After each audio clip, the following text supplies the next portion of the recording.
Thank you to everyone in the audience for having an interest and hearing our story, which I think is one of the most exciting, if not the most exciting, in the precious metals industry today. I joined New Pacific just last week as the company's president. I'm a chartered professional accountant by background and a chartered business valuator.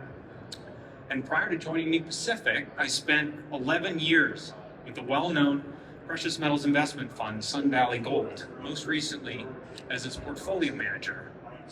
During those 11 years, I traveled the globe, evaluating all sorts of different assets, early stage exploration, development, producing companies, and we invested in all sorts of different precious metals companies. And I developed what I think is a good understanding of what makes this industry tick. And what I learned is that to be a successful mining investor, you must back companies that can do at least one of the following two things. Ready? Number one is make a discovery. Okay, I know you're thinking it took you 11 years working at a mining hedge fund to come up with that profound insight, but it's important to understand that genuine discoveries are exceedingly rare events, roughly 1 in 1,000 or 1 in 5,000 odds.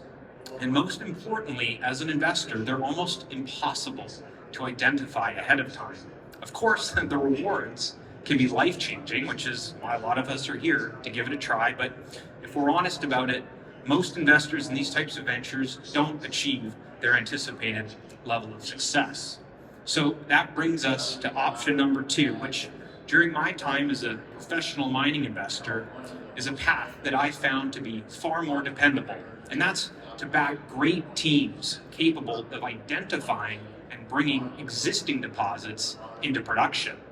That's been the recipe for success used by industry greats such as Glamis Gold and more recently B2 Golds and the Lundin Golds of this world that have built lasting value through a steady and disciplined march towards production, turning abstract discoveries into tangible mines that pay salaries, dividends, taxes, and royalties to all relevant stakeholders. So why don't more companies do this, you might ask? Well, the first reason is because it's hard. Thayer Lindsley, one of the greatest mining entrepreneurs in history, once said, if you've been lucky enough to find a mine, that's when the hard work starts. Quote, you have to have the men and the women who can make them. Their willingness to tackle difficult job after difficult job has been the key to 99% of his company's success. And the second big reason why more companies don't follow this approach is that, well, all the major discoveries aren't being made with the same frequency that they used to be in the 1990s and 2000s decades. So most companies don't actually have quality deposits in the first place that can be economically brought into production. And as a result, the industry today is fragmented into a small group of haves, with the rest being have-nots. So with that framework in mind, I identified New Pacific Metals as a company in the enviable position of having recently made one of the most significant new global primary silver discoveries of the last decade.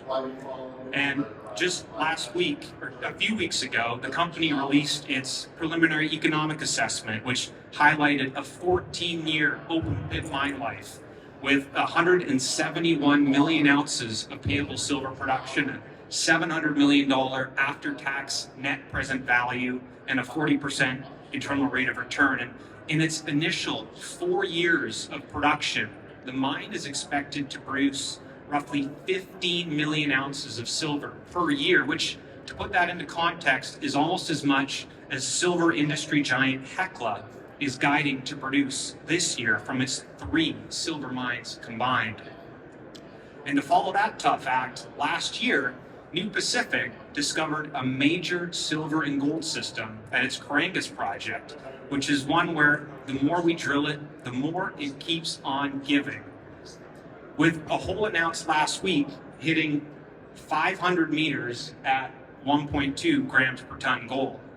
Now, Carangas is scheduled to release its maiden resource estimate at the middle of this year, and we're targeting a preliminary economic assessment by year end. So, with these two phenomenal discoveries, New Pacific is a company with those rare and exceedingly valuable raw ingredients to create sustainable value by turning these abstract discoveries into tangible mines like those great companies I cited earlier. And from my vantage point as a portfolio manager, late last year, I started talking with New Pacific's CEO and founder, Dr. Rui Feng, about his plans for unlocking the value inherent in the silver sand and Corangus discoveries. And as a seasoned mine finder and company builder, someone who took $10 million of capital to start Silvercorp in 2003, a company that has since returned $175 million back to shareholders in the form of dividends and buybacks. It's got $200 million of cash on its balance sheet today, no debt. It hasn't raised any new capital since 2010 and still has 15 years of mine life at its existing assets. So Rui's thinking, someone who's done this before on New Pacific, was exactly where you'd expect it to be. He was in the process of assembling a team capable of, like Thayer Lindsley said, turning these amazing discoveries into amazing mines. And so we spoke at length about the prospect of me joining his growing fit-for-purpose team. So I hopped on a plane to Bolivia at the beginning of this past month and spent 2 weeks completing my own due diligence and was blown away by what I saw. Exceptional geology. Bolivia is home to the world-famous Cerro Rico mine, one that's produced roughly 2 billion ounces of silver and keeps going, and it's on the same belt of rocks as neighboring Chile, Peru, and Argentina, which are home to some of the world's great mines. There's also wonderful road infrastructure. We drove around at ease and it was safe. No AK-47s or machine guns following us around like can be the case in certain parts of the world. There's a deep mining heritage in Bolivia, and I got to meet New Pacific's growing and engaged in-country team. We even met high-ranking government officials while I was there, and they expressed their commitment to showcase Bolivia as a welcome destination for foreign investment.